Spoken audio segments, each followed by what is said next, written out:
வணக்கம் நண்பர்களே. 2 நாளுக்கு முன்னாடி நான் ஒரு போஸ்ட் போட்டிருந்தேன்.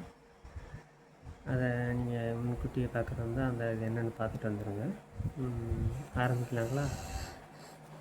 கட்சிக்கு வந்து என்னோடய சேஃப்டிக்கு இல்லை எனக்கு ஃபேமிலியெல்லாம் இருக்கு இல்லையா, ஆரம்பிக்கலாம்.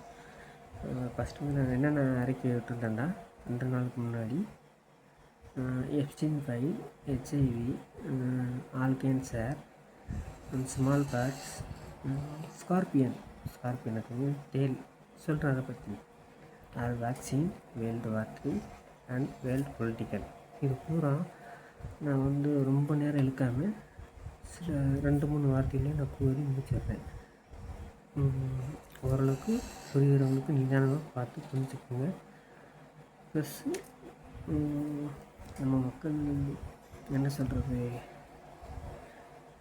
இதை அதிகமாக ஷேர் பண்ண வேணாம். உங்கள் குடும்பத்துக்கு மட்டும், முகநூல் நண்பர்களுக்கு மட்டும் நான் தெரிவிக்கிறேன். ஓகே. எப்ஸ்டீன் பில் ஏன் திடீர்னு எப்ஸ்டீன் பில் இப்போ ரிலீஸ் பண்ணணும்? அதுக்கு ரிலீஸ் பண்ணணும்னா அதுக்கு முன்னாடி என்ன நடந்தது? ட்ரம்ப்பு பிரசிடெண்ட் ஆகி ஆட்சிக்கு வந்தபோது அவர் என்னென்ன அறிக்கைகள் விட்டிருந்தால் அதுக்கான ஆட்சிக்கு வந்த பிறகு அவர் என்னென்ன செய்வேன் என்று சொல்லியிருந்தால் நீங்கள் முன்னாடி நியூஸில் பார்த்துருந்தா தெரிஞ்சுக்கலாம். அல்லது நான் சில விஷயம் சொல்கிறேன்.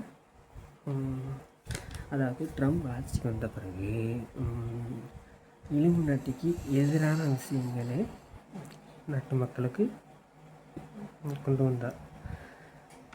ஏன் கொண்டு வந்தாங்கன்னா, நம்ம ஜோ பைடன் ஆட்சியில் இருக்கும்போது ட்ரம்ப்பை வந்து கொலை செய்ய முயற்சி பண்ணாங்க. அது உங்களுக்கு தெரியுமா? நூலில் உயர்த்தினார்.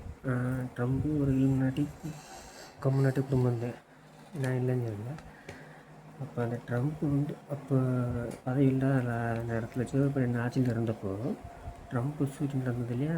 அப்போ ட்ரம்ப்போட மனநிலை என்னென்னா, என்னையே இப்படி கொலை பண்ண முயற்சி பண்ணியிருக்காங்க. அதை இலுமினாட்டி அவங்களாலேயே கூட்டத்தில் முயற்சி பண்ணியிருக்காங்க. இதை நானும் கோபமடைஞ்ச ட்ரம்ப்பு மறுபடியும் ஆட்சி பிடித்த உடனே இலுமினாட்டிக்கு எதிரான திட்டங்களை நிறைய கொண்டு வந்தார். தடுப்பூசி ப்ளஸ்ஸு WHO வெளியேறுதல், எக்கச்சக்கமான விஷயங்கள் சொல்லியிருந்தார். இது எல்லாமே இலுமினாட்டிக்கு எதிராக அமைந்துச்சு. இன்னொரு விஷயம், ப்ளஸ்ஸு இந்த எப்ஸ்டீன் பில் லீக் ஆக இன்னொரு காரணம் என்னென்னா, நம்ம நேட்டோ, உக்ரைனு, அமெரிக்கா, சில மிடில் ஈஸ்ட் நாடுகளெலாம் கூட்டணியில் இருந்தது, அமெரிக்கா தனியாக. ப்ளஸ்ஸு ரீசெண்டாக நம்ம ரஷ்யா, வடகொரியா, சைனா, இந்தியா இவங்களாம் சேர்ந்து பிரிக்ஸ் மாநாடு கொண்டு வந்தாங்க இல்லையா? உங்களுக்கு ஞாபகம் இருக்குன்னு நினைக்கிறேன். இந்த பிரிக்ஸ் மாநாடு வந்ததுக்கப்புறம் இலுமினாட்டிக்கு அது ஒரு மிகப்பெரிய தலைவலி ஆயிடுச்சு. இன்னொன்று ஞாபகம் வச்சுக்கோங்க. ஃபஸ்ட்டு பாலஸ்தீனை அடித்தப்போ இஸ்ரேல் வந்து பாலஸ்தீன மக்களை அடித்து கொண்டாங்க இல்லையா? அப்போ யாரும் வாயை திறக்கல, ஒன்றும் தெரியல. ப்ளஸ்ஸு இஸ்ரேல் வந்து ஃபஸ்ட்டு ஈரானை தாக்கும்போது ட்ரம்ப் என்ன பதிலிட்டார் தெரியுமா? இஸ்ரேல் ஈரானுக்கு போன போகிறதுக்கும் அமெரிக்காவுக்கும் எந்த சம்பந்தமும் இல்லை. இந்த வார்த்தை சொன்ன உடனே எப்ஸ்டீன் பில் ரிலீஸ் ஆச்சு. ப்ளஸ்ஸு அதுக்கு முன்னாடி இந்த நாள் மீது இத்தனை வரி விதிப்புன்னு சொல்லி ட்ரம்ப்பை வச்சு மிரட்டி இந்த மாதிரி பண்ணாங்க இல்லையா? அப்போ நம்ம இந்தியா வந்து அமெரிக்காவுக்கு அடிவணியாமல் மோடி வந்து ரஷ்யா, சைனா, சீனா, வடகொரியா மீது பிரிக்ஸ் மாநாடு ரொம்ப கூட்டணியாக ஒன்றா இருந்தாங்க. புரியுதா? ஒரு நிமிஷம் நான் போஸ்ட் பண்ணிக்கிறேன். அப்போ அந்த எப்ஸ்டீன் ஃபைலில் மோடி சம்மந்தம் இருக்குன்னு மோடியை மிரட்ட ஆரம்பிச்சிட்டாங்க. அதுக்கப்புறம் மோடி அமெரிக்காவுக்கு ஆதரவாக சில விஷயங்கள் செய்ய ஆரம்பிச்சிருக்காங்க. உங்களுக்கு தெரியும், உலக அரசியல் படித்தவங்களுக்கு தெரியும். இதனால் சில உலக தலைவர்களையும் ஒரு கட்டுக்குள்ளே கொண்டு வர்றதுக்காண்டியும் முன்கூட்டியே எப்ஸ்டீன்கிற ஒருத்தனை உருவாக்கி அவனுக்கு தனி டிவி வாங்கி கொடுத்து சிறு பிள்ளைகளை கூப்பிட்டு உலகின் பெருந்தலைவர்களை அதற்கு அடிமையாக்கி அதை வீடியோவாக எடுத்து வைத்திருந்தார். இந்த காலம், அதாவது திடீர்னு இலுமினாட்டிக்கு எதிரான சில கூட்டங்கள், சில நாடுகள் கிளம்பலாம் இல்லையா? முன்கூட்டியே அந்த வீடியோ ஃபைல்ஸ் எல்லாம் ரெடி பண்ணி வச்சதுனால, ஸோ இப்போ இலுமினாட்டிக்கு எதிரான சில விஷயங்கள் நடந்து கொண்டிருந்ததுனால அந்த எப்ஸ்டீன் ஃபைலை லீக் பண்ணியாச்சு. எப்ஸ்டீன் பில்லை லீக் பண்ணோன்னே ட்ரம்ப்பும் மாட்டிக்கிட்டேன். பில்கேட்ஸும் மாட்டியிருக்காங்க. நம்ம சிலர் இன்னும் மாட்டிக்கிட்டாங்க, நான் பேர் இல்லை. ப்ளஸ்ஸு நம்ம இந்தியன் பிரசிடெண்ட் மோடி அவரும் மாட்டிக்கிட்டார். இப்போ அமெரிக்கா என்ன சொன்னாலும் மோடி தலையாட்டி தான். அதாவது அமெரிக்காவில் இஸ்ரேல் என்ன சொன்னாலும் மோடி தலையாட்டி தான். இல்லைண்டா ஐஸ்கிரீம் போய் லீக் ஆயிரும். அதை பற்றி இனிமேல் நீங்கள் படிச்சுக்கலாம், அது வெப்சைட்டில் எல்லாமே இருக்குது. அடுத்தது போமா ஹெச்ஐவிங்கிறது பொதுவாக வந்து ஹெச்ஐவியாக இருக்கட்டும், கேன்சராக இருக்கட்டும், வெர்னாய்க்கு ரைபிஸாக இருக்கட்டும், இது எதுவுமே கிருமி கிடையாது. அதை ஞாபகம் வச்சுக்கோங்க. நான் ஒன்று சொல்லிடுறேன். ஃபஸ்ட்டு ஹெச்ஐவி, அப்புறம் கேன்சர் பற்றி, அப்புறம் ஸ்மால் பாக்ஸு, ஸ்கார்பியன், அப்புறம் வேக்சின். இதை பற்றி இன்னும் கொஞ்சம் சிம்பிளாக சொல்லி முடிச்சிடுறேன். புரியுறவங்களுக்கு ஓரளவுக்கு புரியுன்னு நினைக்கிறேன். ஏன்னா நான் ஃபஸ்ட் டைம் இந்த வீடியோவை ரிலீஸ் பண்ணுறேன். நான் சில நாட்கள் முன்னாடி போஸ்ட்டுகளாக போட்டு வந்தேன். ப்ளஸ்ஸு 2019 2026 வரைக்கும் கிட்டத்தட்ட பலவிதமான சோதனைகள் நடந்துச்சு. கிரகங்களுடைய நிலைமை எப்படி இருக்குது, என்னென்ன பொசிஷனில் இருக்குது, அதுக்கு தகுந்தவாறு பூமியில் உயிரினங்கள் எவ்வாறு செயல்படுகிறது, இது கிட்டத்தட்ட நிறைய நான் ஆய்வு பண்ணி ஒரு உறுதிக்கு வந்ததுக்கப்புறம் தான் என்னால் அந்த வீடியோ கூட முன் வந்திருக்கேன். இன்னொரு விஷயம்னு கேட்டிங்கன்னா, எனக்கு வந்து 2009 2025 வரைக்கும் ரொம்பவும் கஷ்டப்பட்டேன். இதனால் ஃபஸ்ட்டு ரேபீஸ்னால் 2009 நான் பாதிக்கப்பட்டு சீரியஸான நிலைமையில் ஹாஸ்பிட்டலில் அட்மிட் ஆனப்போ ரொம்ப சீரியஸ், பிழைக்க மாட்டேன் என்ற நிலைமைக்கு போயிட்டேன். ப்ளஸ்ஸு அந்த டாக்டர் ஓரளவுக்கு, அதாவது உடல் மொழியை புரிஞ்சு வச்சுருக்க ஒரு அலோபதி டாக்டர், நல்ல டாக்டர், நான் குறை சொல்ல விரும்பலை. அவரால் ஏதோ கொஞ்சம் ஓவரால் என்னை காப்பாற்றிக்க முடிஞ்சது. கொஞ்ச நாளைக்கு குணப்படுத்த முடியல, காப்பாற்றிக்க முடிஞ்சது. அதுக்கப்புறம் தான் நான் இது ஏன் நடக்குது, எதுக்கு நடக்குது, சில விஷயங்களை ஆராய்ஞ்சு பார்த்து முகநூலில் தேடி பல விஷயம் தேடி சேகரித்து வச்சேன். இப்போ இந்த 2009 நான் பாதிக்கப்பட்டேன்னு சொன்னேங்க இல்லையா, 2009 2016-17 வரைக்கும் சில மாத்திரைகளை நான் சாப்பிட்டுட்டே வந்தேன். இதனால் ரேபீஸுங்கிற கிருமி கிடையாது. நம்ம நோய் எதிர்ப்பு சக்தி மரபணு மாற்றம் அடைஞ்சு அது வேறு விதமான இன்ஃபர்மேஷன் நம்ம உடம்புக்குள்ள ஆக்டிவேஷன் பண்ணுறதுனால நம்ம உடல் அதுக்கான அந்த மொழியை தேர்ந்தெடுத்து நம்ம உடல் அதுக்கு அந்த மாதிரி வேலை செய்யுது. எப்படின்னா ஒரு ஜொம்பி மாதிரி இந்த வெறிநாய் கடித்த உடனே செத்து போகிறது, வெறிநாய் கடித்த உடனே எல்லாருக்கும் சாகிறது, சிலருடைய உடல் வந்து ஒத்துக்கிறாது, அதனால் உடனே சாகுறது. குறிப்பாக சின்ன பசங்களுக்கு, பெரியவங்களுக்கு கடித்தா அந்தளவுக்கு நோய் எதிர்ப்பு சக்தினால பாதிப்பு வளர்த்தோன்னு தெரியாது. ப்ளஸ்ஸு இந்த ரேபீஸுங்கிறது என்னென்னா ஒரு ஆர்என்ஏ வைரஸ் மரபணு கொண்ட ஒரு பெட்டகம், கிருமி கிடையாது. இந்த பெட்டகம் ரேபீஸ் இயற்கையானு கேட்டால் இயற்கை இல்லை, செயற்கை. சரி, இதோட ஞாபகம் வச்சுக்கோங்க. அடுத்து கேன்சர் இயற்கையானு கேட்டால் இயற்கை தான். அதாவது நம்ம உடம்புல ஜெனட்டிக் ப்ராப்ளம் ஏற்படும், அதை சரி செய்யறதுக்கு நம்ம உடம்புல சிஸ்டம் இருக்குது. அடுத்து வரும், இந்த சிஸ்டம் இருக்குன்னா இந்த சிஸ்டம் வந்து கொலாப்ஸ் பண்ண ஆரம்பித்தாங்க. இருந்தால் கேன்சர்ஸை வளர விட, கேன்சர் நம்ம செல்கள் கேன்சராக அதை மரபணு மாற்றம் அடைஞ்சு முன்னுக்கும் முரணான வேலைகளை செய்யும். அப்படிங்கிறது நம்ம உடலானது அதுக்கு தகுந்தாற்போ தன்னை மாற்றிக்கொள்ளும். எடுத்துக்காட்டு உடல்நல குலைவு, கோளாறு, காய்ச்சல், இது எல்லாமே நம்ம நோய் எதிர்ப்பு சக்தி தான் ஏற்படுத்துமே தவிர கிருமி கிடையாது. அவங்களை நல்லா புரிஞ்சுன்னு நினைக்கிறேன். நான் ஃபஸ்ட்டு வீடியோ பண்ணுறதுனால கொஞ்சம் இந்த பொண்ணு இருக்கலாம், தயக்கம் பயம் இதெல்லாம் இருக்க தான் செய்யுது. மேலும் நான் அடுத்த விஷயத்துக்கு கொஞ்சமாக வர்றேன். கொஞ்சம் வளர்கிற மாதிரி இருக்கும், இருந்தாலும் போஸ் பண்ணி கொஞ்சம் நிதானமாக புரிஞ்சுக்குங்க. நான் இப்போ கொஞ்சம் நிதானமாக சொல்ல ஆரம்பிக்கிறேன். இன்னொன்று சொல்ல விரும்புகிறேன். அதாவது இந்த ஹெச்ஐவி, கேன்சர், ரேபீஸ்ன்றாங்க இல்லையா, இது எதுவுமே கிருமி கிடையாது இல்லையா. அது ஒரு மரபணு பெட்டகம், ஆர்என்ஏவாக இருக்கலாம் அல்லது டிஎன்ஏவாக இருக்கலாம். சரி, இந்த ஆர்என்ஏ டிஎன்ஏ இந்த மரபணு பெட்டகத்தை எப்படி கிடைக்கிது, எப்படி தடுப்பூசி மூலமாக நம்ம உடலுக்குள்ளே செலுத்துகிறாங்க, அதை எலிமினாட்டின்ற கண்ட்ரோலுக்குள்ளே கொண்டு வர்றாங்கன்னா முதல்ல வந்து நல்லா புரிஞ்சுக்குங்க. அடுத்த கட்டத்துக்கு வர்றேன். விஷப்பூச்சிகள் எடுத்துக்கலாம். பாம்பு, தேள், தவளை தவளையில விஷ தவளைகள் இருக்குது, சிலந்திலையும் விஷ சிலந்திகள் இருக்குது இல்லையா. பொதுவாக வந்து இது விஷமே கிடையாது. பாம்புல இருக்குது எடுத்துக்கிட்டு நான் வரேன். ஒரு பாம்பு நல்லாம்பு இருக்குதுங்க. நல்லாம்பு வந்து நம்ம உடலில் கை கால் எதில் கடித்தாலும் இம்மிடியேட்டாக ரத்தத்துக்கு போய் அது வந்து பாதிப்பு ஏற்படுத்தி சாகுன்னு அளவுதில் சொல்லிக்கிறாங்க. பட் ஆனால் விஷயம் அப்படி இல்லை. பாம்பு கடித்த உடனே நம்ம உடலை தாக்குறது, நம்ம உடலை கொல்றது பாம்போட விஷம் கிடையாது. நம்மளோட நோய் எதிர்ப்பு சக்தியை நம்மளையே கொல்லுது. இது எப்படி நான் கொஞ்சம் விளக்கமாக சொல்லிடுறேன், நீங்கள் நம்ம கேளுங்க. பொதுவாக வந்து ஒரு பாம்போட விஷத்துக்கு வரேன். பாம்போட விஷத்தில் இப்படி என்ன இருக்குன்னு இது வரைக்கும் யாராவது யோசிச்சுருக்கீங்களா? இல்லை, அதாவது பாம்போட விஷத்தில் என்ன எலிமெண்ட்ஸ் இருக்குது, என்ன மாலிக்யூல் ஸ்ட்ரக்சர்ஸ் இருக்குது யாருக்காவது தெரியுமான்னு கேட்டேன். இது வரைக்கும் நம்ம இந்தியாவிலேயோ அல்லது அலோபதி மருத்துவத்துலேயோ வேறு எதுவுமா சொல்லித்தரேன். ஆனால் இந்த விஷயம் வந்து நம்ம முன்னோர்கள் கிட்டத்தட்ட என்ன சொல்கிறது, பல்லாயிரம் வருஷத்துக்கு முன்னாடியே இதை அறிஞ்சு வச்சுருக்காங்க. அதாவது நம்ம முன்னோர்கள் வந்து ஒரு நம்ம முன்னோர்கள் வந்து ஒரு விஷயங்களை சொல்லுவாங்க. ஒரு குறிப்பிட்ட இப்போ ஒரு பெயருக்கு பெயர் வச்சாங்கன்னா அந்த பெயருக்கான அர்த்தங்கள், அந்த பொருளுக்கான அர்த்தங்கள் அந்த பேர்லேயே இருக்கும். எடுத்துக்காட்டுக்கு நான் சொல்கிறேன், நல்ல பாம்பு எதுக்காக ஒரு கொடிய ஒரு விஷமுள்ள பாம்பு எதுக்கு நல்ல பாம்புன்னு பேர் வைக்கணும் நம்ம முன்னோர்கள் அப்படின்னா அதுக்கான காரணம் என்ன? முள்ளால் எடுக்கிற மாதிரி இந்த நல்ல பாம்பு விஷம் கடித்து சாகிறாங்க இல்லையா, அதே நல்ல பாம்பு விஷத்தை வச்சு நம்ம ஈஸியாக குணப்படுத்தலாம். அது எப்படிங்கிறது மாதிரி நம்ம அந்த விஷங்கிறத பற்றி நான் டீட்டெயிலுக்கு வருவோமா.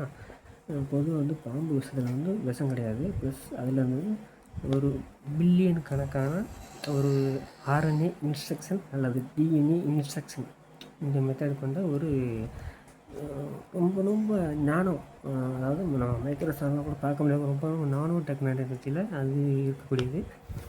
அதை யாராலுமே பிரித்து எடுப்பது கஷ்டம். ஆனால் அந்த நானோ டெக்னாலஜியை இங்கே வச்சுக்கிட்டு இருக்க அந்த கம்யூனிட்டி கூட்டங்கள் இப்போ இந்த ஹெச்ஐவி என்ன பார்த்திங்கன்னா, ஹெச்ஐவிங்கிறது நல்லா பாம்பு விஷத்துலேருந்து பிரித்து எடுக்கப்பட்ட ஒரு டிஎன்ஏ மரபணு கொண்ட பெட்டகம். ஓகேவா? அடுத்து நான் கொஞ்சம் கொஞ்சமாக வர்றேன். இப்போ நம்ம உடம்புல நல்ல பாம்பு கடிச்சிருச்சு. ஓகேவா? அந்த நல்ல பாம்போட விஷத்திரவம் நம்ம உடம்புக்குள்ளே போயிடுச்சு. இந்த போன உடனே நம்ம உடலில் உள்ள செல்கள் வந்து என்ன பண்ணுதுன்னா, முக்கியமாக டி செல், பி செல், சி செல், சைட்டோடாக்கி செல்ஸ். இப்போ நோய் எதிர்ப்பு பல வகை இருக்குது. அதை யாராலையுமே நம்ம உடலோட நோய் எதிர்ப்பு யாராலையும் முழுசாக படிக்க முடியாது. சொல்கிற சில விஷயங்கள், சில நோய் எதிர்ப்பு சக்திகள் இதில் இந்த டி செல்லுங்கிற டி செல் இருக்குது பார்த்திங்கன்னா. டி செல்லுன்னா தைமஸில் உருவாக்கக்கூடிய டி செல். இந்த டி செல்லில் ஒரு ரிசப்டர் இருக்கும். அதாவது நம்ம உடல் பாக்டீரியாவாலேயோ ஏதோ ஒரு இதனாலேயோ, உணவு குறைபாட்டினாலேயோ அல்லது மரபணு குறைபாட்டினாலேயோ இந்த பிரபலங்கள் ஏற்படுதுன்னா அதை சரி செய்வதற்கான ஒரு மாலிகுல் ஸ்ட்ரக்சர், ஒரு வாய்ப்பாடு மாதிரியான ஒரு மாலிகுல் ஸ்ட்ரக்சர்ஸை ரெடி பண்ணி நம்ம உடல் தயார் பண்ணி மற்ற உடல் செயல்களுக்கெல்லாம் ஒரு இன்ஃபர்மேஷனாக அனுப்பும். எப்படி அனுப்பும்னா, ஆர்என்ஏ அல்லது டிஎன்ஏ இந்த ஸ்ட்ரக்சர் மாலிகுல் அனுப்பும். இந்த ஸ்ட்ரக்சர் மாலிகுலானது நம்ம டி செல் இருக்குது பார்த்தீங்களா, இந்த டி செல்லுக்கு வந்து சிடி ரிசெப்டார் போருங்கிற ஒரு கூட திறன். அது எப்படின்னா, இந்த டிஎன்ஏ மரபணு பெட்டகத்தில் உள்ள அந்த டிஎன்ஏ மட்டும் போய் நம்ம டி செல் உள்வாங்கிக்கிறது. எப்படி உள்வாங்குதுன்னா, நம்ம உடல் ஏதோ ஒரு ஆபத்தை சரி செய்யறதுக்காண்டி ஒரு இன்ஃபர்மேஷனை அனுப்பியிருக்குன்னு சொல்லி அந்த மரபணுவை இந்த டி செல்கள் தனக்குள்ளே வச்சுக்கிட்டு அந்த மரபணுவில் என்ன இன்ஸ்ட்ரக்ஷன் உத்தரவு இருக்கோ அதுபடி தான் நம்ம டி செல் வேலை செய்யும். இப்போ இதே கான்செப்டை வச்சுக்கோங்க. ஓகேவா? இந்த கான்செப்டை மறக்காதீங்க. நான் சொன்ன மாதிரி அந்த நம்ம உடல் அனுப்புகிற அந்த டிஎன்ஏ இன்ஸ்ட்ரக்ஷன், அந்த ஆர்என்ஏ இன்ஸ்ட்ரக்ஷன், மாலிகுலர் ஸ்ட்ரக்சர் வாய்ப்பாடை இந்த டி செல் உள்வாங்கிக்கிட்டு அதை என்ன சொல்லுதோ அதன்படி நம்ம உடல் அந்த அதுக்குள்ளே என்ன இருக்குன்னா இந்த மாலிகுல் இந்த ஸ்ட்ரக்சர்னால் இதை அனுப்புனா நம்ம உடம்புல உள்ள ப்ராப்ளங்கள் சரியாகும் அப்படிங்கிற ஒரு இன்ஸ்ட்ரக்ஷன் டி செல்லுக்குள்ளே போயிடுச்சா, இந்த டி செல் இதை உடனே எல்லா செல்லுக்கும் ஃபார்வர்ட் பண்ணும். இதை செய்யுங்க, நீ இதை செய், நீ அதை செய், நீ இந்த விஷயத்தை செய், நீ ரத்தத்தை சரி பண்ணும், நீ இந்த ரத்தத்தில் உள்ள இந்த மாலிகுல் ஸ்ட்ரக்சரை பிரிச்சுடு, இப்படிங்கிற பல விதமான இன்ஸ்ட்ரக்ஷனை டி செல் வெளியிடும். ப்ளஸ்ஸு பிரெயினுக்கு வந்து சிக்னல் அனுப்பும். பொதுவாக வந்து நம்ம உடலில் வந்து செல்களை வந்து எப்படி கம்யூனிகேஷன் வச்சுக்கிறதுன்னு யாருக்காவது உங்களுக்கு தெரியுமா? அதுக்கு மெயின் காரணம் நம்ம நரம்பு மண்டலம். நரம்பு மண்டலத்தில் நம்ம இந்த சிக்னல் டிரான்சாக்ஷனே நடக்குது. என்ன நடக்குதுன்னா, நானோ ரொம்ப ரொம்ப நானோவான ஒரு எலக்ட்ரிக் சிக்னல்ஸ் இதை பேஸ் பண்ணி தான் நம்ம உடம்பு செல்கள் இயங்குது. ஓகேவா? கரெக்டாக வச்சுக்கோங்க. இப்போ இந்த பாம்பு இப்போ நம்மளை கடிச்சிருச்சு. கடித்த உடனே நான் வச்சு நம்ம அந்த பாம்பு வந்து விஷம் கிடையாது. அந்த அந்த பாம்போட விஷம் என்ன சொல்கிறது, திரவத்தில் நம்ம உடலுக்குள்ளே பாம்பு கடித்து அந்த திரவம் உள்ள போயிடுச்சு. அதில் வந்து பில்லியன் கணக்கான ஒரு இன்ஸ்ட்ரக்ஷன் இருக்குது. தனித்தனி மாலிகுல் ஸ்ட்ரக்சராக இருக்குது. இது போய் நம்ம உடலுக்கு போச்சா, இப்போ நம்ம இந்த டீசல் என்ன பண்ணோம்டா, நம்ம உடம்பு எதோ சரி செய்ய சொல்லி ஏதோ ஒரு ஆர்என்ஏ அல்லது டிஎன்ஏ இன்ஸ்ட்ரக்ஷன் மாலிகுல் ஸ்ட்ரக்சரை அனுப்பி விட்டுருக்குன்னு சொல்லி இந்த பாம்போட நம்ம டிஎன்ஏ இன்ஸ்ட்ரக்ஷன் அல்லது ஆர்என்ஏ இன்ஸ்ட்ரக்ஷனை நம்ம டீசல் உள்வாங்கிக்கணும். அதாவது பாம்போட விஷயத்தில் வந்து கொஞ்சம் அதிக லட்சக்கணக்கான மில்லியன் கணக்கான அந்த மாதிரி இருக்குன்னு சொன்ன பார்த்தீங்களா. இது மொத்தமாக நம்ம உடம்புல போனோடனே ஒவ்வொரு டீசலும் அதுக்கப்புறம் எடுத்துக்கிறது, ஒவ்வொரு பாகங்களை எடுத்துக்கிட்டு நிறைய இன்ஸ்ட்ரக்ஷன் இருக்குதுங்க. அந்த இன்ஸ்ட்ரக்ஷனை உடனே நம்ம இந்த டீசல் வந்து எல்லா செல்களுக்கும் ஃபார்வர்ட் பண்ணும், சிக்னல் அனுப்பும். ஸோ இது என்ன மாதிரி சிக்னல் அனுப்பும்னா, உண்மையிலேயே இன்ஸ்ட்ரக்ஷன் மாற்றுறது, ரத்த ஓட்டத்தில் ரத்தத்தை உறைய வைக்கிறது, இது எல்லாமே நம்ம நோய் எதிர்ப்பு சக்தியை பண்ண ஆரம்பிக்கும். இதுதான் இந்த நம்ம வேடிக்கை. ப்ளஸ் இது சரி செய்ய சில விஷயங்கள் நம்ம செல்களும் போராடும். அதுக்கு தனி ஒரு சிஸ்டம் இருக்குது. இருந்தாலுமே இந்த விஷயத்தில் அதிகம் மில்லியன் கணக்கான இன்ஸ்ட்ரக்ஷன் உள்ளே போகிறதால நம்ம செல்கள் எதை செய்கிறதுங்க ஒரு கன்ஃபியூஷன் ஆகி முன்னுக்கு பிறகு தகவல் அனுப்பி நம்ம உடம்புகளை பாதிப்பு உள்ளாக்குது. ரத்தத்தை நல்லா கழிச்சு ரத்தத்தை உற வைக்கிறது, வாயில் வந்து உமிழ்நீர் இன்ஸ்ட்ரக்ஷனை மாற்றி விட்டுரும். அதாவது உமிழ்நீரை வந்து நுரையா தள்ள ஆரம்பித்து அந்த உமிழ்நீர் வந்து என்சைம்ஸை மாற்றி விட்டுரும். நம்ம உடம்புலேயே மிகப்பெரிய மருந்து இருந்தால் உமிழ்நீர், அதை ஞாபகம் வச்சுக்கோங்க. ஓகேவா? இந்த உமிழ்நீர் இன்ஸ்ட்ரக்ஷனை நம்ம உடம்புக்குள்ளே மாறின உடனே பலவித ப்ராப்ளங்கள் வரும். நம்ம உடலில் உள்ள எல்லா உறுப்புகளுமே தப்பாக வேலை செய்ய ஆரம்பிக்கும். இந்த இன்ஸ்ட்ரக்ஷன் எப்படி இயற்கை இந்த பாம்புக்கு வழங்கியிருக்குன்னா, பாம்பு தன்னோட உயிரை தற்காத்து கொள்வதற்காண்டி இந்த இயற்கை இந்த பாம்புக்கு இந்த ஒரு அந்த விஷம் சொல்லக்கூடிய அந்த விஷம் சொல்லக்கூடிய அந்த மாலிகுல் இன்ஸ்ட்ரக்ஷனை வழங்கியிருக்கு. இது எல்லா உயிரினங்களையும் கிட்டத்தட்ட இந்த பாம்பு உலகில் உள்ள 90% உயிர்களை கொல்லக்கூடியது. சில உயிர்களுக்கு அதுக்கு எதிர்ப்பு தன்மை உண்டு. அது இயற்கை எப்படி அமைஞ்சதோ, அது கடவுளுடைய படைப்பு என்ன சொல்லலாம், நீங்கள் எப்படி வேணால் எடுத்துக்கலாம். இன்னொரு விஷயம் சொல்கிறேன். அப்படி தடுப்பூசிக்கு வாங்க. தடுப்பூசிக்குன்னா ஒரு என்ன தடுப்பூசி எடுத்துக்கலாம். Example small box.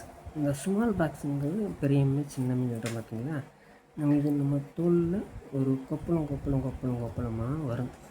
இது விஷத்தில் நான் சொன்ன மாதிரி இது ஸ்மால் பாக்ஸுங்கிறது தவளையோட விஷம். நல்லா ஞாபகம் வச்சுக்கோங்க. இந்த தவளையோட விஷயத்துலேயும் நான் அந்த பாம்பு சொன்ன கதையை தான். விஷங்களில் வந்து விஷம் கிடையாது, அதில் சில இன்ஸ்ட்ரக்ஷன் கொண்ட மாலிகுல் ஸ்ட்ரக்சர்ஸ் இருக்கும். அதில் ஒன்றை தனியாக பிரித்து விட அந்த நம்ம ஸ்மால் பாக்ஸில் இருக்கக்கூடிய நம்ம உடம்பு பாதிப்புக்குள்ளானோடனே கொப்பளமாக கிளம்புறது.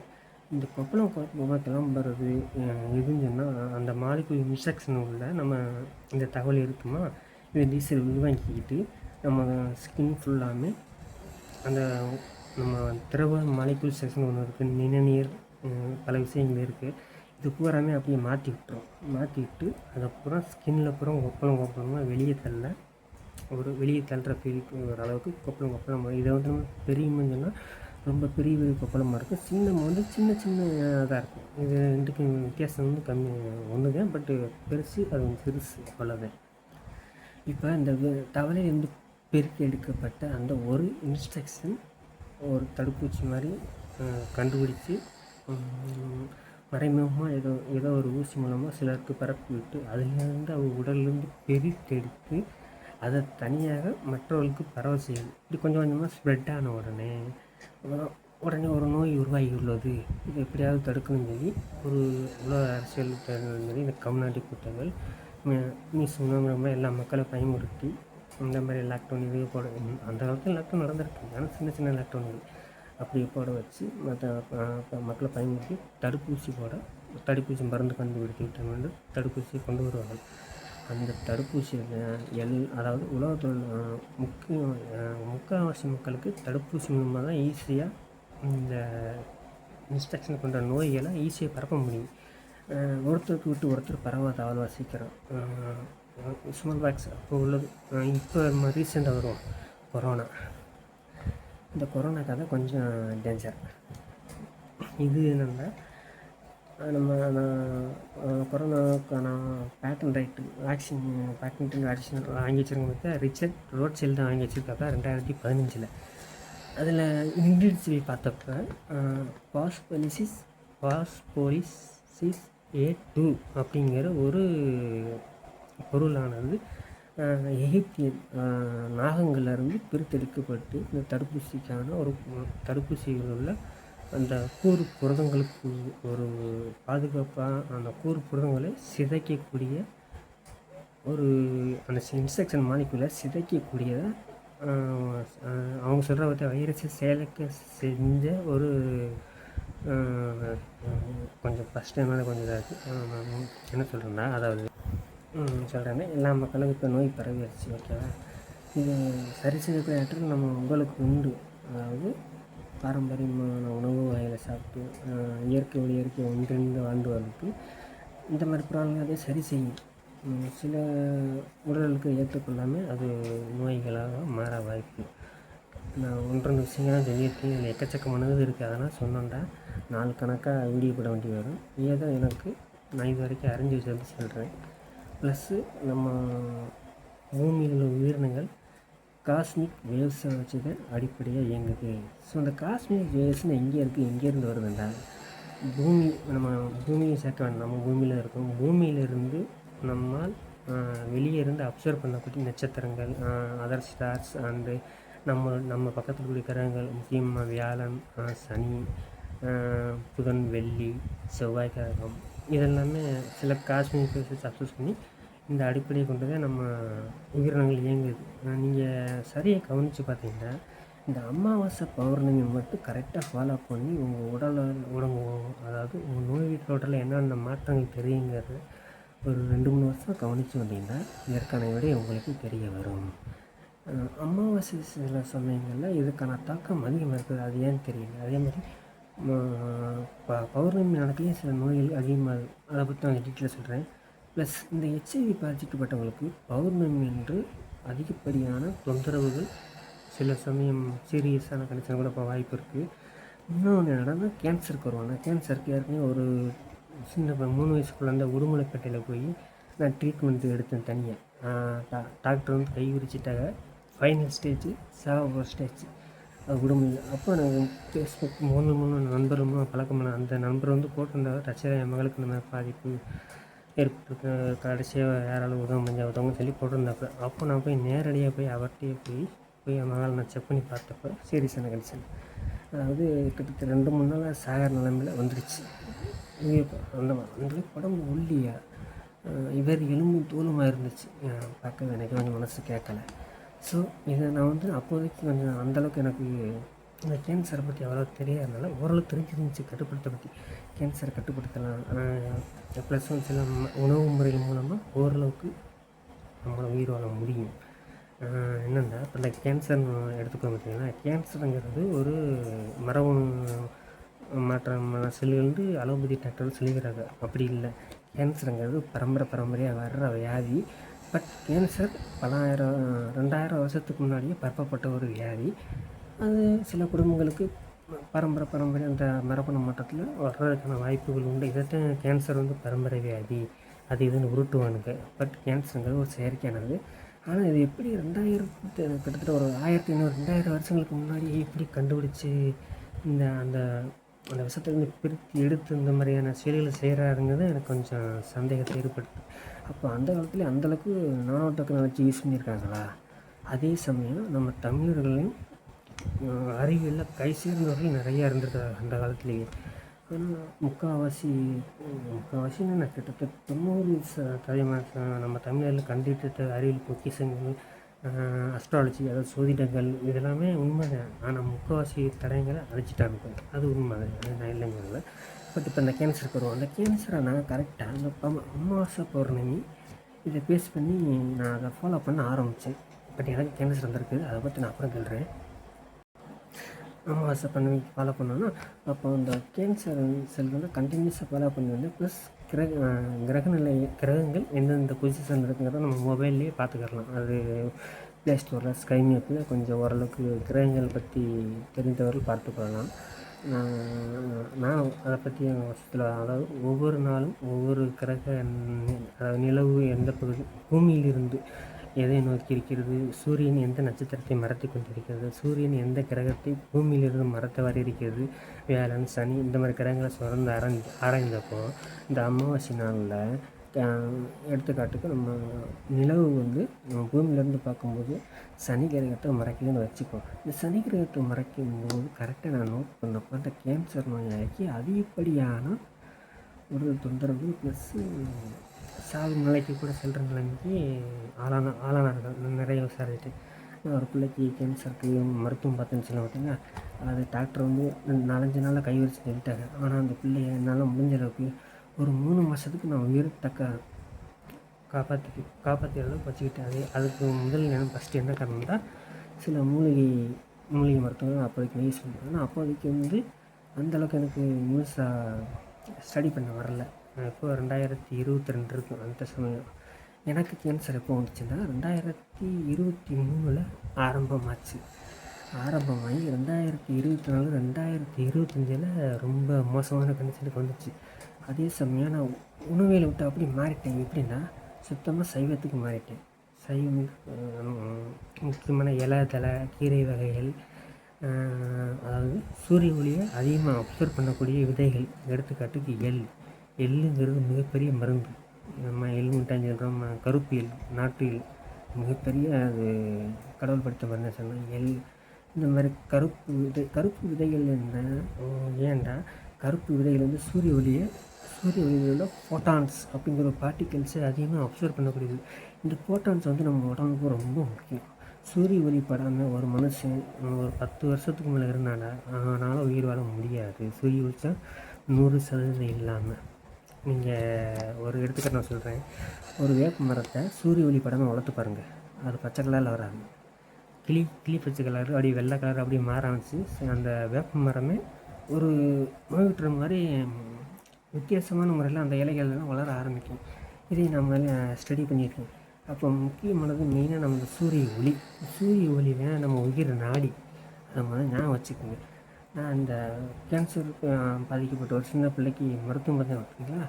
அப்போ நான் அதிக நேரம் அந்த பிள்ளைய சூரிய வெயிலே உடம்பு முழுக்கப்படுற மாதிரி நம்ம நல்லெண்ணெயை தேய்ச்சி நல்லெண்ணெய் வந்து சூரிய ஒளியை அப்சர்வ் பண்ணக்கூடியது. அதிகமாக சூரிய ஒளியில் ஃபோட்டான்ஸ் பார்ட்டிகல்ஸ், இந்த ஃபோட்டான்ஸ் பார்ட்டிகல்ஸ் ரொம்ப ரொம்ப நானும் அது வந்து யாராலுமே பார்க்கறதுக்கு புரிஞ்சுக்கிற தன்மை கிடையாது. இருந்தாலுமே அதுக்கான அறிவியல் தரவுக்கு என்ன சொல்லுன்னா சூரிய ஒளினாலே சூரிய ஒளியை எடுத்துக்கிறோம். நம்ம இப்போதைக்கு நம்ம சூரிய குடும்பத்தில் வந்து சூரியனால் மட்டும்தான் உங்களுக்கு அதிகப்படியான ஒளி வருது. அது சூரியன் எடுத்துக்கிறோம். அதில் அந்த ஃபோட்டான்ஸுங்கிற பார்ட்டிகள் உயிர்நாளினோட ஒரு முக்கிய அமைப்பானது.